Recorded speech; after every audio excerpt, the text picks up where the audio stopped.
Hi, Eva here. Today we're going to paint an easy cherry blossom branch, oriental style. Have fun. So I'm just going to mix myself a little bit of cobalt blue. That's basically what I'm going to go with. And I don't even think I want to gray it down or anything here. It's a bright spring day. And then I'll take my big brush, my biggest brush, my flat wash brush, get all the air out and get it loaded up with water. And I'm just going to get some water on the whole surface here. Is that 140 pound? Mine is 300 pound. Okay. That I'm painting on here. So, you know, it's a little bit stiffer. It'll hold a little bit more water. If you're doing on 140 pound, and even for me, that's with the 300 pound, you can see once I let the water soak in a little bit, it's already starting to kind of curve up a little bit. And what do we do when that happens? We freak out? No, we don't freak out. We just take our spray bottle calmly and spray the back. And then the little skinny cousins on the back, they relax. They also get some water and they get nice and fat and juicy. And pretty soon, you know, the paper will lie down again. Looks like on this side I didn't do it well enough. And there you have it. And that way the bonus is that you also have some water on the back side, so it'll stay wet a little bit longer. And I'm not going to fiddle around with it too much. I'm just going to grab my big old brush here. And what I'm going to do is I'm just going to take a little bit, and you can see I have it kind of quite watered down. It's going to take a little bit of that cobalt blue and kind of push in towards not exactly the middle, but I would like to have a little bit of color on This is the one you're doing. all the edges here, just so and you can see I do it wet into wet, so none of my brush strokes will show later on. They'll all blend nicely into each other. And I do like to keep a little bit of light. Maybe if I want my most important part of my painting up there, I can plan for that. Then I'll kind of leave that white. And I know that once I'm done, everything's going to move a little bit still. And hopefully I won't have any brush strokes. Did you turn it up? Yes, it's on. I did. So I'm just going to leave it like that, I think, and then hope for the best. That was easy. And so that has to dry, and that's why it's kind of nice to get that on. It's just a very light underpainting, but I don't want to just have white paper around my flower, but I don't want a busy background because I want to keep it that simple kind of oriental style where everything is just simplified. Few brush strokes, and then this way it kind of guides your eye into more of the center of the painting by having a little bit of that color out on the edges. That's all, folks. How easy was that? Okay. Yay. All right, so here is my piece that we prepared with the cobalt blue, and I just did cobalt blue on this, and I have a nice kind of a light area. Can still see there's a little bit of the brush strokes left, but I'm fine with that. And no, then I prepared my burnt sienna and my French ultramarine blue, which is my standby for a real dark branch color. And I'm not gonna, you can, whatever you want to do, if you feel more comfortable kind of drawing a little bit of a direction on your branch, I'm gonna wing it. And so this is kind of where I have my lights. So you want to pick one of those areas that are good focal areas. So if you find the middle and then you move up or down off the middle to one of the four sides, one of those areas would be a good area for your most important part where you kind of want to have your focal point, as it's called, when you're talking painting and composition and design. So my idea is I want it kind of up here. So I think I'm going to have my branch kind of move from this. I don't want it exactly from the corner. That's usually not so good, but kind of from this direction. And what I'm going to do is I'm actually going to have a whole bunch of water on this liner brush. And I'm just going to kind of, with water, I'm just going to kind of draw it in a little bit. And then I'll kind of wing it from there. So, can you kind of see where I have the, can you see where it's shiny? And, you know, I'm going to fine tune, of course, as we go along. But this is my beginning. So, I'm going to just stick with the same brush. And I have it, this is one of the few times where I don't go on my little water control station to get my brush, the drop off. Of course, here I'm looking for a lot of paint and for it to run. And I stuck that brush into both French Ultramarine Blue and Burnt Sienna. And can you see where the water is? It's going to run.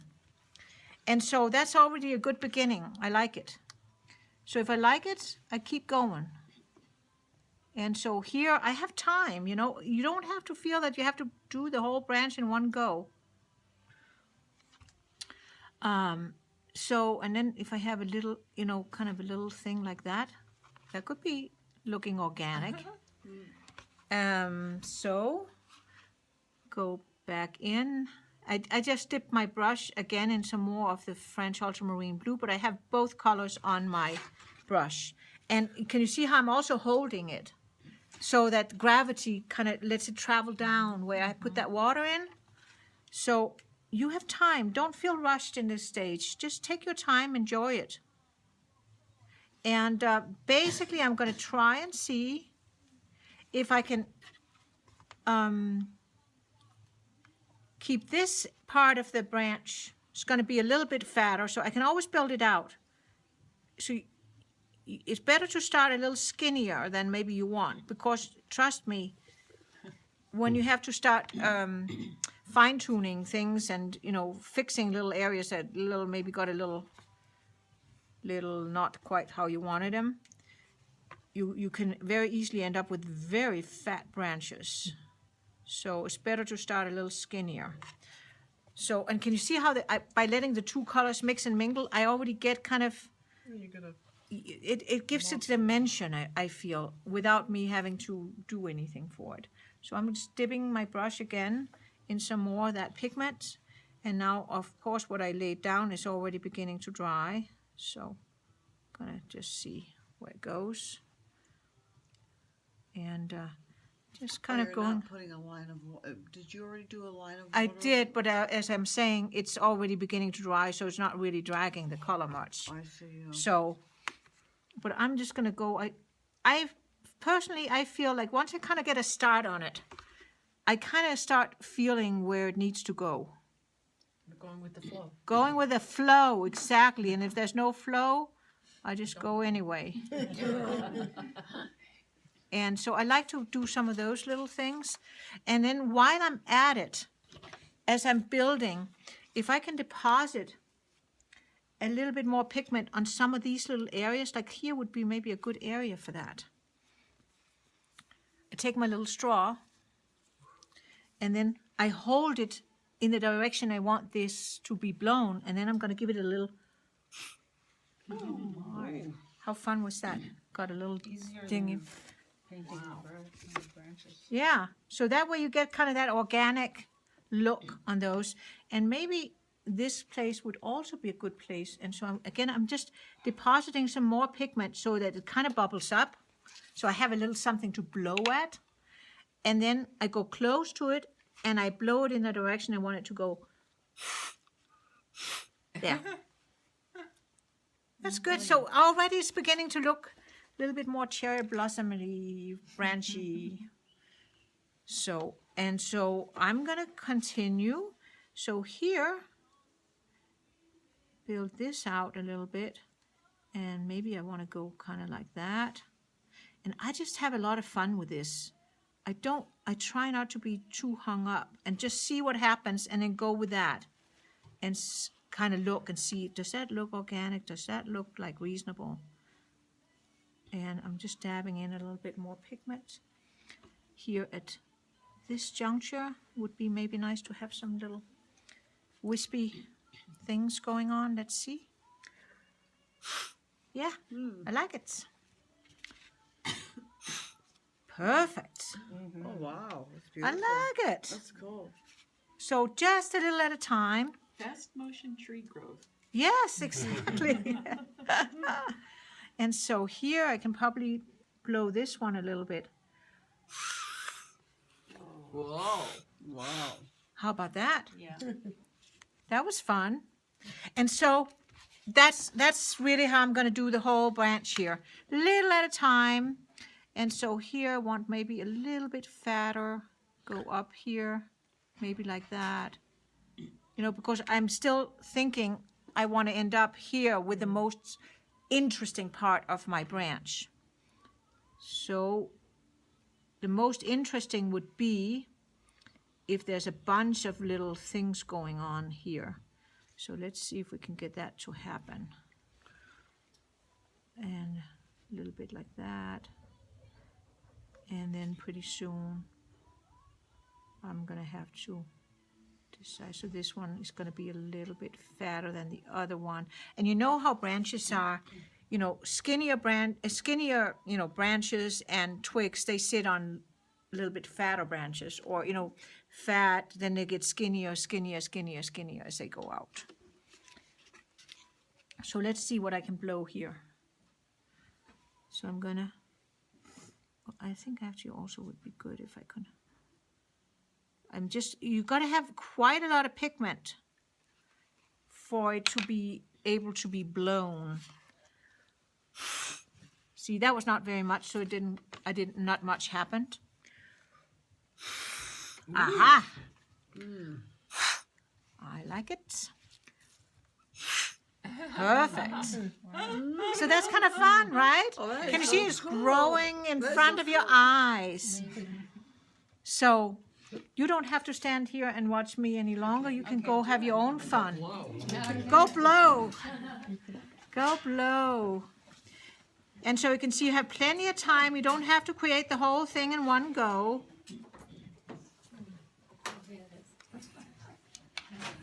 So here you can see that I am just continuing to blow some more of the little side branches and little twigs, depositing more of the pigment, which is French Ultramarine Blue and burnt Sienna, and I deposit a little bit and then I blow, and I try to get my straw behind the little droplet of pigment that I have deposited. So you want to get behind and blow behind the pigment, and then it helps if you hold the paper so that gravity can do you a little favor also. So it can take a little practice to kind of get the feel for it, but once you get the idea, it's really a lot of fun, and it works really well for trees and branches, and I've also used it to paint birds and animals and things like that. So we'll try it out, and then we'll pick up in class again. All right, so I got my branch done, and I'm kind of happy with it. I got a few little splatters here and there, but you know what? Am I going to worry about it? No. It's, you know, it's not the end of the world, and you know, if I really wanted to get rid of it, I probably could. But right now I'm not going to worry about it, and maybe I can put some flowers over some of the worst offenders. And so I just grabbed the two of the samples that I had. You probably didn't even notice that they're not 100% the same. It's actually the same painting. This was what it looked like without pen work. And then if you look a little bit closer, I actually put a little bit of ink pen work on some of the most prominent flowers on this one. So that's an option. Nothing that you have to do, because you can see it's also lovely just like that. But can you see So, and especially, so sometimes I make up my mind later. If I think it's a little flat or whatever, then I might grab one of my little ink pens and doctor it up a little bit. So I just wanted to point that out to you, and you can take a look again. And so one belonged to you and one belonged to you. So anyway, so the color that I like to use for this is Opera Rose or another pink. Whatever pink you want, doesn't matter. And what else do I like to have? I like to have, and I have my dark here. I have a real dark here, right? That I created by with the cobalt, not cobalt, French ultramarine blue and the burnt sienna. You know, that was what I used for the branch. Pardon me? I am filming, yes. And yeah, I am filming. And then I'm going to use some Opera Rose for my flower. That's the same as I can use rose madder, right? Absolutely. Whatever pink you have, whatever you want to use, that's totally fine. Doesn't matter. And I think I'll probably rinse that big brush out. And then I am not so super concerned about, you know, this is the impression of cherry blossoms. So I'm just going to go with probably my little rigger brush here. And I'm just going to put in some little pink shapes. Just like this. Nothing too precise. Because I don't think it's that kind of painting. I have done cherry blossom branches where I paint them really detailed. You know, on branches also, but this one is not one of those types of paintings. So I'm just having a little fun, and then again, this is a little bit about composition and design. Just kind of figure out where it would make sense. How many petals? More or less, 3 or 4? Usually these have, I think, 5 if you wanted to be counting. But you can see a lot of them, I don't even, and some of them, you know how it is? I mean, they have so many flowers on, and they're not all opening up at the same time. Can you see, Heidi? And then some of them, they lose, you know, I mean, the wind blows through and they drop a couple of petals and stuff like that. So that's where I'm coming from. And some of them will be not really open yet. So you can totally do some little ones that are kind of like this, right? They're not open yet, just like that. That's kind of nice to be able to do some of those. And then you can do some others that are a little bit more detailed. But you don't want to paint 100 detailed little flowers. That, first of all, would be really tedious to do. And second of all, it wouldn't really be that interesting to look at, I don't think.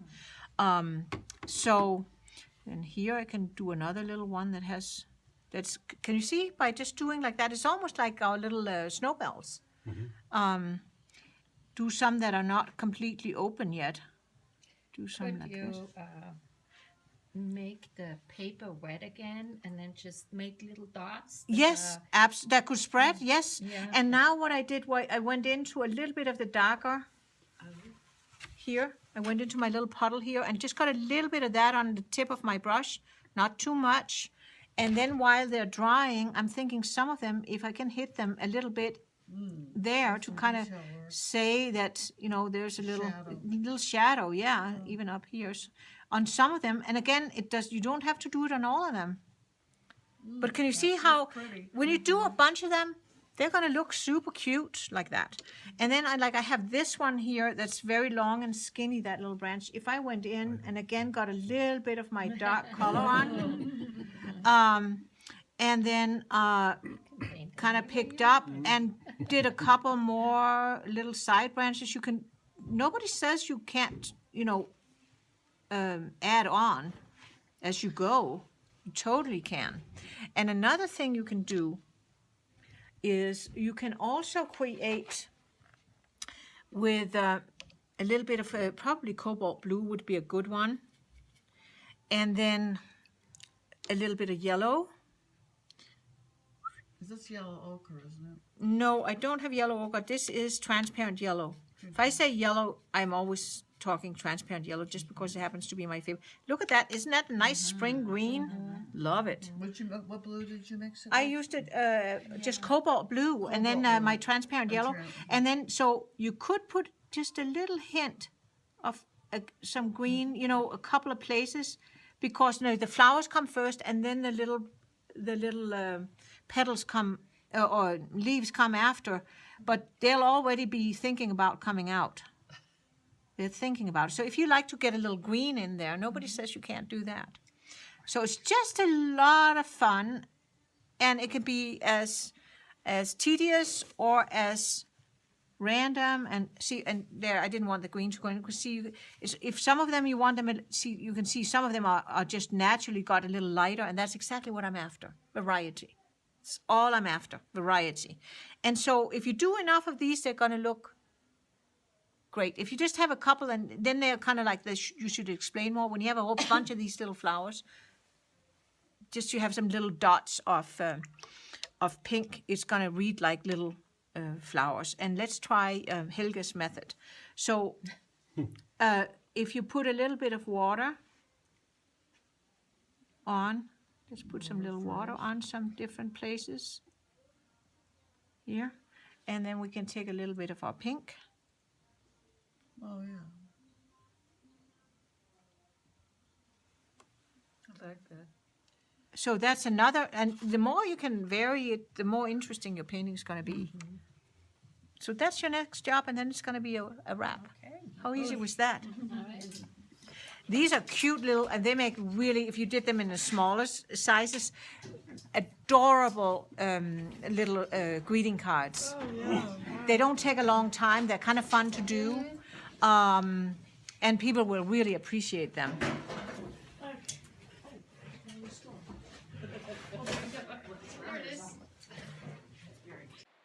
So here I'm just finishing up the painting by adding on a bunch more of those little pink flowers using the opera rose, and I'm also dabbing in a little bit of the leaves here and there, not too much, because I want it to be mainly the pink flowers that dominates this painting. And I'm putting on a little bit of a brighter color and a few more details in that focal area that I'm working on right there. And then you can see I make sure that all the flowers are not same size, and that they're randomly distributed. It helps to turn the paper around so that you work at it from different angles. The hardest part when you're painting is really to get things in nature looking natural, and that means being random.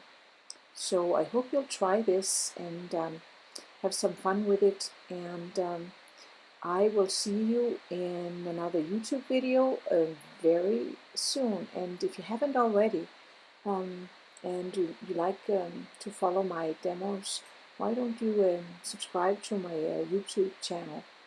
You'll find the little subscribe button on the lower right hand corner under the picture. So see you in another video. Take care and happy painting.